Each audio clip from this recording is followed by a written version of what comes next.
नमस्कार, बहुत स्वागत है आपका। हर खबर देख रहे हैं आप और मैं हूं आपके साथ शाहनवाज मिर्जा। हरियाणा विधानसभा का मानसून सत्र आज से शुरू हो गया है और वहीं सत्र की शुरुआत पहले मुख्यमंत्री मनोहर लाल ने ई विधानसभा का उद्घाटन करके की।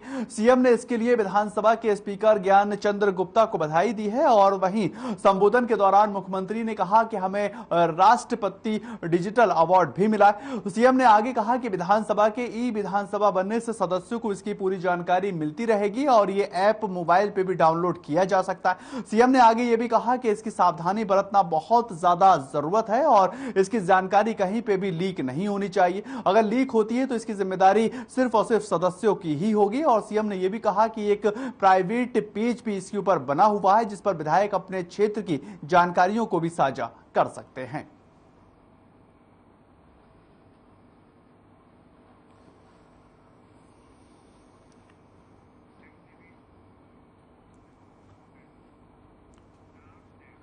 उधर गुरुग्राम पुलिस ने सोना चोरी करने वाले दूसरे चोर को भी गिरफ्तार करने में सफलता को हासिल किया है और चोर ने गोल्ड टेस्टिंग लैब से सोना चोरी किया था। एसीपी क्राइम ने बताया है कि मामले में पहले ही एक आरोपी की गिरफ्तारी हो चुकी है और इसके पास से 600 ग्राम सोना बरामद किया जा चुका है। पहले चोर की निशानदेही पर पुलिस ने दूसरे चोर को भी गिरफ्तार किया है और इसके पास से 182 ग्राम सोना बरामद किया जा चुका है। दूसरे आरोपी की पहचान सचिन के रूप में हुई है और इसकी गिरफ्तारी महाराष्ट्र के सांगली से बताई जा रही है।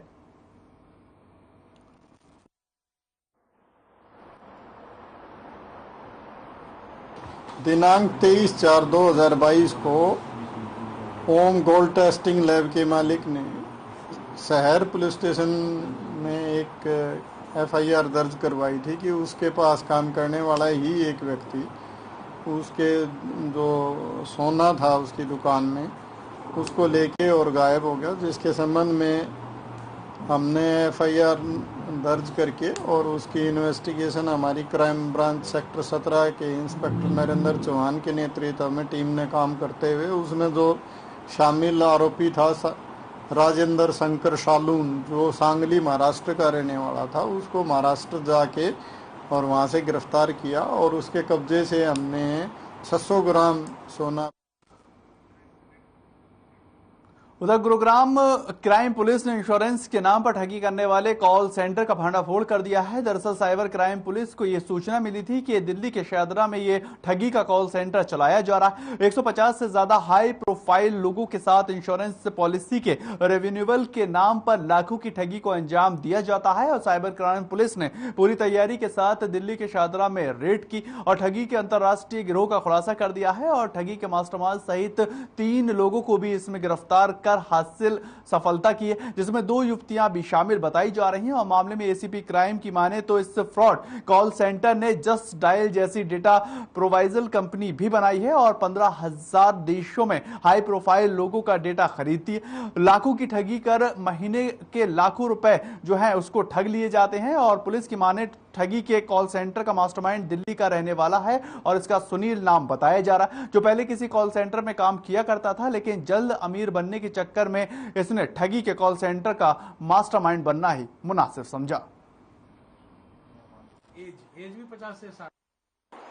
ये दिनांक 3/8/2022 को सेक्टर 15 गुड़गांव की रहने वाली एक महिला ने पुलिस थाना साइबर क्राइम पश्चिम को एक लिखित शिकायत दी थी कि उसके पास बजाज एलियांज लाइफ इंश्योरेंस के प्रतिनिधि बनके किसी ने कॉल किया था और उससे पॉलिसी के बारे में ये कह के लैप्स हो जाएगी 50,000 रुपये ठग लिए। और उसको जब उसकी जानकारी मिली तो उसने शिकायत दी, जिसके संबंध में केस रजिस्टर करके और उसमें हमारी साइबर पुलिस स्टेशन वेस्ट के इंस्पेक्टर जसबीर सिंह के नेतृत्व में टीम ने काम करते हुए उसमें जो शामिल आरोपी थे उनका पता लगा के और उनको गिरफ्तार करने में कामयाबी हासिल की। खबर गुरुग्राम से ही है, जहां पर पुलिस ने बीते 6 अगस्त को युवक की हत्या के मामले में 19 साल के रविंदर को गिरफ्तार कर लिया है। दरअसल बीती 7 अगस्त को पुलिस ने 19 साल के साहिल का शव नूरपुर चौक के पास से बरामद किया था। मृतक के शरीर पर चाकुओं से बेरहमी से वार कर हत्या को अंजाम दिया गया था और एसीपी क्राइम की माने तो मृतक के परिजनों की शिकायत पर मृतक के खास दोस्त रविंदर के खिलाफ हत्या का मामला दर्ज कर आगे की कार्रवाई की जा रही, जिसमें तफ्तीश के दौरान बिलासपुर पुलिस ने आरोपियों को गिरफ्तार कर वारदात में इस्तेमाल चाकू भी बरामद कर लिया है और आगे की तफ्तीश भी शुरू कर दी है।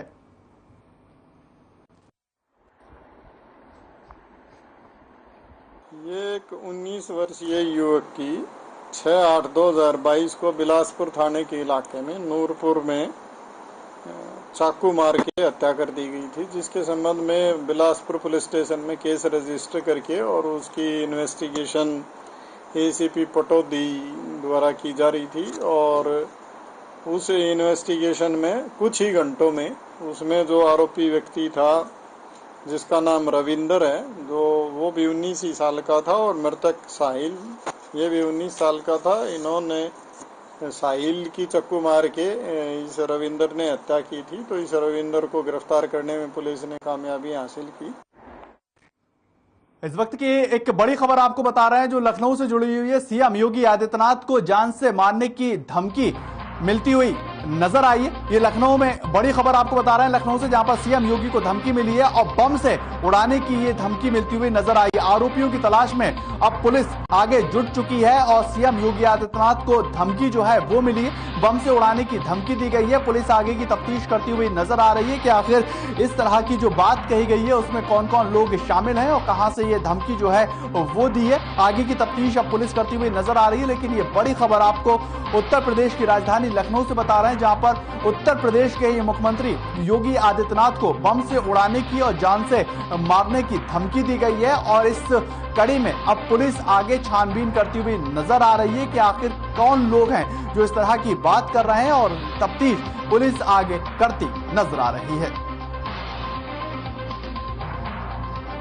उत्तर प्रदेश की राजधानी की खबर आपको बता रहे हैं, जहां पर सीएम योगी आदित्यनाथ को बम से उड़ाने की और जान से मारने की धमकी दी गई है और पुलिस अब आगे की कार्रवाई कर रही है कि आखिर कौन वो शख्स है जिसने धमकी दी है।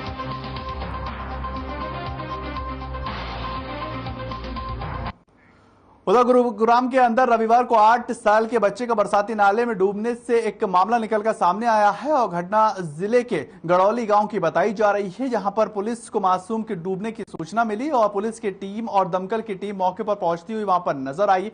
आपको बताएं, दिशान नाम का ये बच्चा दोपहर 3:30 बजे अपने घर के बाहर नाले के पास खेलता हुआ नजर आ रहा था और अचानक बच्चे का पैर फिसल गया। इसके बाद वो नाले में जा गिरा। हालांकि दमकल विभाग और पुलिस की टीमें लगातार बच्चे को ढूंढने का प्रयास कर रही है, लेकिन सफलता नहीं मिल पाई। इससे गुस्साए ग्रामीणों ने रोड को भी जाम कर दिया है और ग्रामीणों की माने तब तक नाले में जो बच्चा डूब रहा था उसका अब तक कोई भी सुराग नहीं मिला है और इससे पहले भी ऐसी घटनाएं घटित हुई हैं। इतना ही नहीं, ग्रामीणों ने जिला प्रशासन पर गंभीर आरोप भी साथ ही साथ लगाए हैं।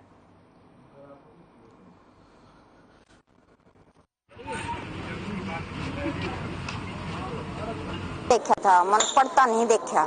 मैं गेट से सामी निकली तो गेट के कति सामी पड़ रहा था वो, तो मैंने इतनी सी दूर था, मैंने एकदम नीचा न गया, ऊपर ने निकला तो मैंने पिछाना दिशांत, मैंने एकदम चिल्ली मारी, दिशांत गया, दिशांत गया, दिशांत गया, काटो, मैं पागल होगी। मैंने चपली चपला को भी नहीं मेरा, मेरी चपल का जिसकी डेथ हुई है वो मेरा भाई था।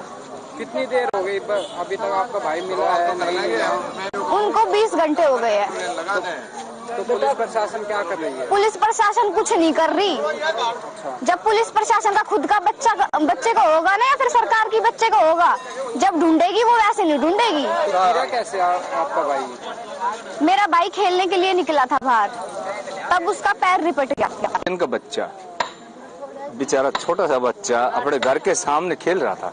नाला ऐसा ही उसको सबको पूरे प्रशासन को पता है, आज से नहीं 14 साल से पता है।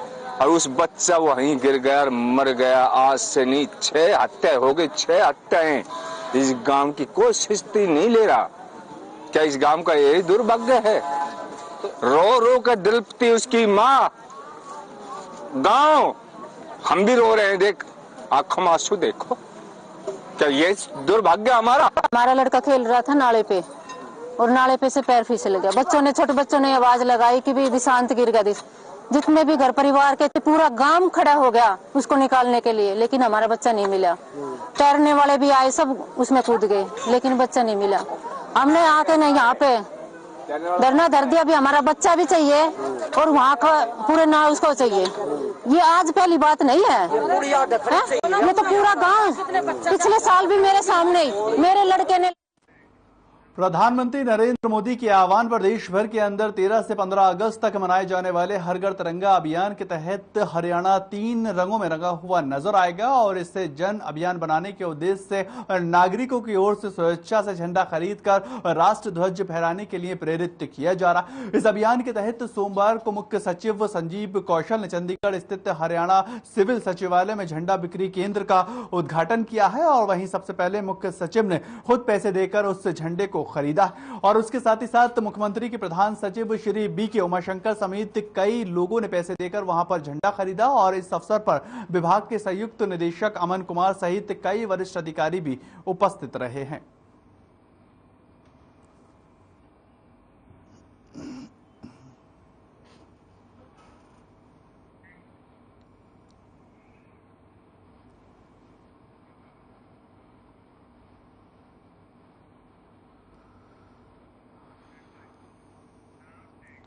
खबर झज्जर से है, जहां पर झज्जर के ही गांव सुलहोदा में 2 सगी बहनों ने गलती से जहरीले पदार्थ पी लिया और इसके चलते उनकी हालत जो है वो बिगड़ गई। आनंद फानंद में अस्पताल में उनको भर्ती करवाया गया और इलाज के दौरान दोनों बहनों की मौत की खबर आई। सूचना मिलते ही पुलिस मौके पर पहुंच गई और शवों को कब्जे में लेकर आगे की पूछताछ करती हुई नजर आ रही। पुलिस ने पिता के बयान पर मुकदमा भी दर्ज कर लिया है और पोस्टमार्टम कर शव परिजनों को सौंप दिया गया। जानकारी के अनुसार 16 वर्षीय सानू और 16 वर्षीय शिवानी देर शाम इनो पीना था और पी लिया था, लेकिन वह गलती से जहरीले पदार्थ जो है पी गई। उसके बाद ये दुखद खबर जो है झज्जर से निकलकर सामने आई है।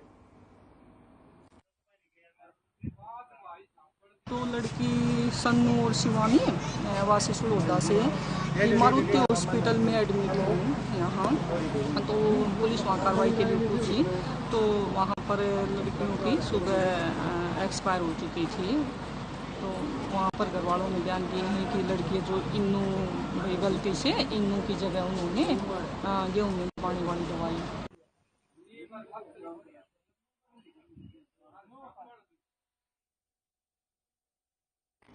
उधर भारतीय जनता पार्टी की युवा मोर्चा फरीदाबाद की ओर से बल्लभगढ़ विधानसभा सेक्टर 2 से राष्ट्रीय अध्यक्ष माननीय तेजस्वी सूर्य के नेतृत्व में 9 अगस्त को तिरंगा यात्रा निकाली जाएगी और इस यात्रा का रोड मैप कैसा होगा और युवा किस तरीके से इसमें भाग ले सकते हैं, इस पर विस्तार पूर्वक प्रेस वार्ता का आयोजन कर बताया गया, जिसमें तिरंगा यात्रा के बारे में भारतीय जनता पार्टी के जिला अध्यक्ष गोपाल शर्मा ने विस्तार पूर्वक जानकारी दी है। और वहीं इस यात्रा में राष्ट्रीय अध्यक्ष युवा मोर्चा शिरकत करेंगे और ये तिरंगा बल्लभगढ़ विधानसभा यात्रा से शुरू होगी और फरीदाबाद विधानसभा में समाप्त होती नजर आएगी और इसको लेकर तैयारियां जो हैं वो अभी से की जा रही हैं।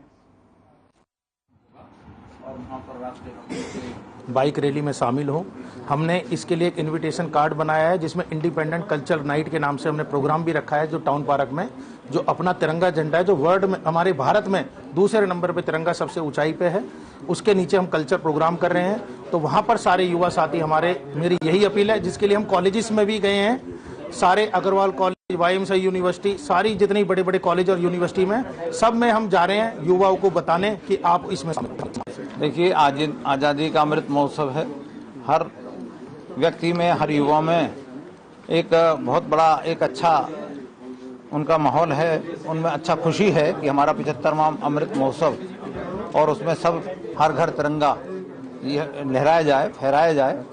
तो उसके माध्यम से सारा हमारे राष्ट्रीय अध्यक्ष युवा मोर्चा उसमें आ रहे हैं, उनके साथ साथ राष्ट्रीय महामंत्री युवा मोर्चा वो भी आ रहे हैं यहाँ पर। और युवा मोर्चा की एक हमारी तिरंगा यात्रा बल्लभगढ़ विधानसभा से प्रारंभ होगी और जो फरीदाबाद विधानसभा में जाकर समाप्त होगी। खबर बहादुरगढ़ से है, जहां पर आजादी के 75वें अमृत महोत्सव के अंतर्गत तिरंगा यात्रा निकाली गई और तिरंगा यात्रा की शुरुआत शहर के हरि गार्डन वाटिका से लेकर समापन शहीदी स्मारक पर किया गया। इस कार्यक्रम में मुख्य अतिथि पूर्व विधायक नरेश कौशिक और नगर परिषद चेयरपर्सन सरोज रमेश राठी के साथ साथ पूर्व चेयरमैन करमवीर राठी रहे और पूर्व विधायक नरेश कौशिक ने कहा कि हर घर तिरंगा कार्यक्रम देश की आजादी के आंदोलन में शहीद हुए बलिदानों और आजादी के बाद देश की सीमाओं की रक्षा करते हुए वीर सैनिकों की शहादत को नमन करने के पर्व पर निकाली गई। साथ ही साथ उन्होंने ये भी कहा कि 15 अगस्त को अपने अपने घरों के ऊपर तिरंगा फहराएं ताकि बलिदानों और वीर सैनिकों की शहादत को हम लोग नमन कर सके। तिरंगा हमारी संप्रभुता और राष्ट्रीय गौरव का प्रतीक रहा है।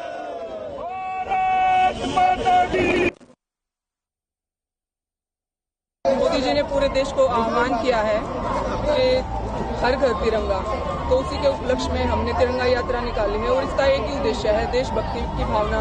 वैसे तो भारत के वासियों में देशभक्ति की कोई कमी नहीं है, लेकिन हमारा उद्देश्य है कि देशभक्ति की भावना को जागृत किया जाए।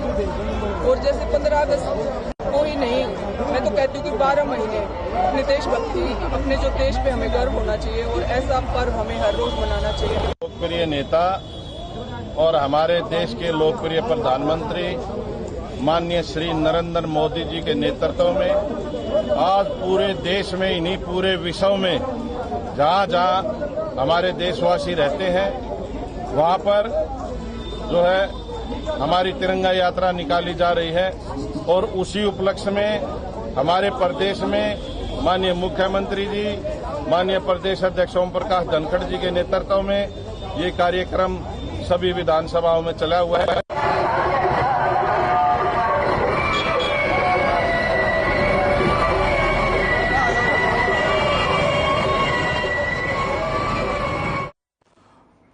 खबर झज्जर से है, जहां पर स्वास्थ्य विभाग के एनएचएम कर्मचारियों की हड़ताल तीसरे दिन भी जारी रही और कर्मचारियों ने सरकार को चेतावनी देते हुए कहा कि अगर सरकार की दमनकारी नीतियों के तहत कर्मचारियों को हटाने की कार्रवाई नहीं रोकी गई तो वो अपनी हड़ताल को जारी रखेंगे। साथ ही एनएचएम कर्मचारियों का यह भी कहना है कि कोरोना काल के दौरान स्वास्थ्य विभाग के एनएचएम कर्मचारियों ने अगली पंक्ति में रहकर लोगों की सेवा की है और अपनी जान तक की परवाह नहीं की है, लेकिन आज सरकार उनकी इस त्याग को भूलकर तानाशाही रवैया अपनाते हुए एनएचएम कर्मचारियों को धीरे धीरे हटाने का काम भी करती नजर आ रही है।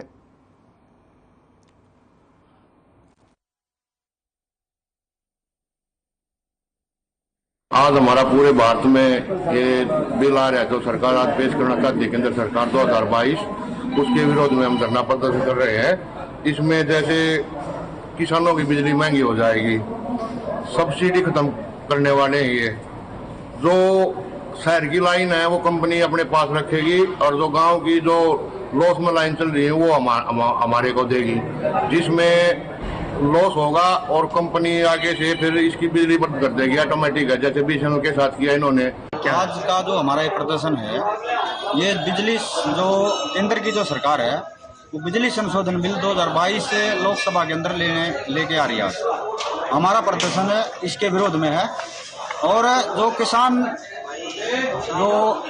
के 3 कृषि कानून थे उनमें जो मोदी सरकार ने जो वापस लिए थे, उसमें सरकार ने लिखित में वादा किया था ये जो बिजली संशोधन बिल 2022 है इसको हम नहीं लेके आएंगे। यदि लेके आएंगे तो किसानों से बात करेंगे, यूनियन से बात करेंगे और राज्य सरकार से बात करेंगे, उसके बाद हम लेके आएंगे।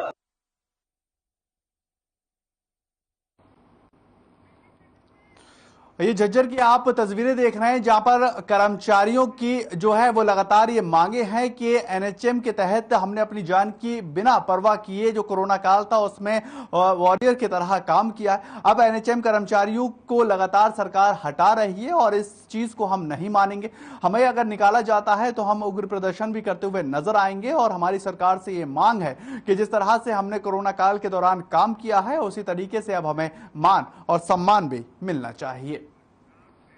उधर सोनीपत के सिविल हॉस्पिटल के अंदर मरीज को को कीड़ों वाला खाना परोसने का मामला निकलकर सामने आया है और अस्पताल के अंदर कीड़ों वाला दलिए से लोग बीमार होते हुए और काफी परेशान होते हुए नजर आए। इसको लेकर यह कहना गलत नहीं होगा कि अस्पताल में बीमार मरीजों को और ज्यादा बीमार करने का काम लगातार हो रहा है और खाने के अंदर जांच भी नहीं की जाती। मेडिकल वार्ड के अंदर 44 मरीजों को कीड़े वाले खाने परोसे गए हैं और वहीं अस्पताल में मरीजों के इलाज में भी लापरवाही करने का आरोप लगा है।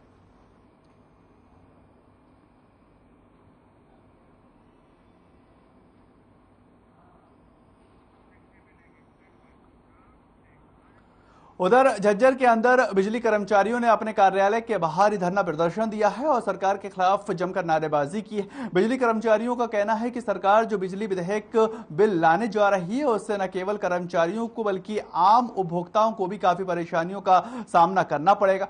कर्मचारियों को उनका हक जो है वो नहीं मिलेगा और हक के लिए वो तरसते हुए नजर आएंगे। वहीं उपभोक्ताओं को महंगे दामों के ऊपर बिजली खरीदने के लिए मजबूर होना पड़ेगा। आगे कहा कि बिजली कर्मचारियों ने इस व्यवस्था को खड़ा किया है, लेकिन सरकार प्राइवेट कर्मचारियों को और कंपनियों को ये जिम्मेदारी देकर कर्मचारियों के साथ अन्याय करती हुई नजर आ रही। प्राइवेट कंपनियां अपना मुनाफा देखेंगी, ना कि कर्मचारी और उपभोक्ताओं को मिलने वाली सुविधाएं देखी जाएंगी।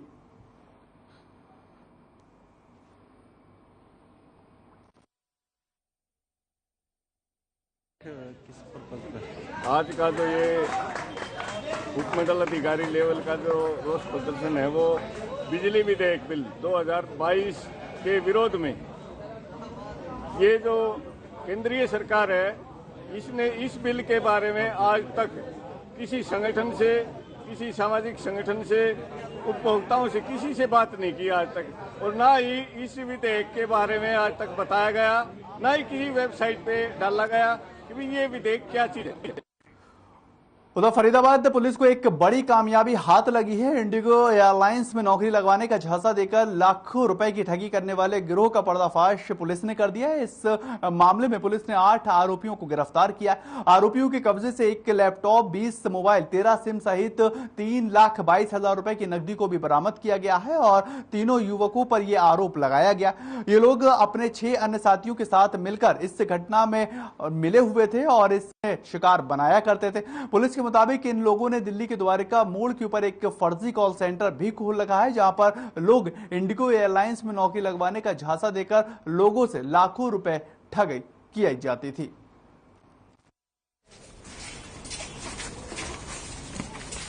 एनआईटी ने बहुत ही अच्छी कार्रवाई करते हुए 9 क्रिमिनल्स को जो एक साइबर का कॉल सेंटर चला रहे थे फर्जी, उनको गिरफ्तार किया है, जिसमें कि उनका तरीका ये था कि वो लोगों को फोन करके नकली नौकरी लगवाने के बहाने उनको फोन करते थे और उनको ये बोला जाता था कि वो इंडिगो एयरलाइंस में उनकी जॉब लगवाएंगे। तो ऐसे ही हमारे पास एक मुद्दई थे जिनका फोन आया था, जिसको उन लोगों ने 6,65,000 का चूना लगाया था इसी तरीके से, और उनसे ये बोला गया था कि अलग अलग तरीके की फीस मांगी गई थी, जैसे registration fees, security fees, medical fees, training fees और जीएसटी फीस। इस तरह की अलग अलग फीस उनसे मांगी गई थी। तो पहले वो उनको कॉल करते थे जिसको भी नौकरी चाहिए होती थी। उधर हीरापुर गांव के लोगों ने सेक्टर 12 लघु सचिवालय पर इकट्ठा होकर अपना विरोध दर्ज करवाया है और जानकारी के मुताबिक जेबर एयरपोर्ट के लिए पिरतलहा के कई गांवों से ग्रीन हाईवे कनेक्टिविटी के लिए जमीन अधिग्रहण का उचित मुआवजा न मिलने से नाराज है। गांव के लोगों का यह कहना है कि सरकार उनकी अधिग्रहण जमीन का उचित मुआवजा नहीं दे पा रही है और हाईवे के लिए जमीन अधिग्रहण किए गए। इनका मुआवजा 1 करोड़ से भी ज्यादा था जो नहीं मिल पाया है और उस समय बोला गया था कि मुआवजा बढ़ाकर दिया जाएगा और अभी तक मुआवजा बढ़ाकर नहीं मिला। जिला राजस्व अधिकारियों ने बताया है कि मुआवजा राशि को लेकर कुछ परेशानियां आ रही हैं और उसे दूर कर गांव वालों को आगे जानकारी दी जाएगी।